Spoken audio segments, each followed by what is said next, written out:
ఏం పేరు చిన్ని? నా పేరు సభ.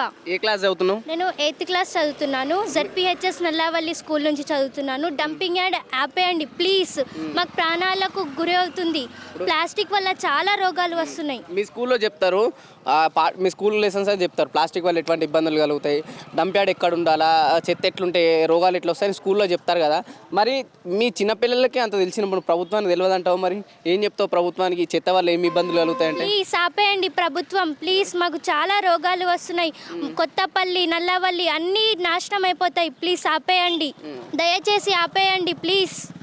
డంపింగ్ యార్డ్ ఆరోగ్యంకి కొంచెం హానికరంగా ఉంటుంది, అందరు చనిపోతుంటారు జనం ద్వారా. ఇప్పుడు ఈ తెలంగాణ వచ్చిన తర్వాత 10-11 ఏళ్ళు అయింది తెలంగాణ వచ్చి. ఎప్పుడైనా మనకు ఆరోగ్యం విషయంలో కావచ్చు, లేదంటే ఈ డంప్ యార్డ్ విషయంలో, దుర్వాసన విషయంలో ఏమైనా ఇబ్బందులు వచ్చినాయా?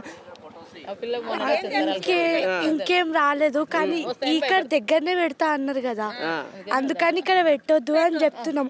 ఇప్పుడు దాని ద్వారా భూమిలోకి వెళ్ళి కూడా వస్తుంది మనకు అనేది, దాని ద్వారా జలాలు అవి కూడా వస్తాయి కదా, అందుకని ఇది రాష్ట్ర ప్రభుత్వం ఒకసారి పట్టించుకోవాలా. రాష్ట్ర ప్రభుత్వానికి ఒక స్కూల్ పిల్ల చెప్పడం జరుగుతుంది. స్కూల్ పిల్లకున్న తెలివి రాష్ట్ర ప్రభుత్వానికి ఎందుకు లేదని చెప్పేసి ఇక్కడ ఉన్న ప్రజలు ప్రశ్నిస్తున్నారు. చిన్న పిల్లకు తెలుస్తుంది. ఇక్కడ డంప్ యార్డ్ చుట్టుపక్కల పచ్చని గ్రామాల్లో మధ్యలో డంప్ యార్డ్ పెడితే పూర్తిగా గ్రామాలన్నీ నాశనం అవుతాయి, ఇక్కడ ఉన్న పొలాలన్నీ నాశనం అవుతాయి, జలాలు నాశనం అవుతాయి, మేము మా ఫ్యూచర్ ఇక్కడ ఉండలేకపోతామని చెప్పేసి వీళ్ళకి చిన్న పిల్ల చెప్పడం జరుగుతుంది. రాష్ట్ర ప్రభుత్వం ఎందుకు పట్టించుకుంటలేదని ఈ నల్లవెల్లి గ్రామ ప్రజలు ప్రభుత్వాన్ని గట్టిగానే ప్రశ్నిస్తున్నారు.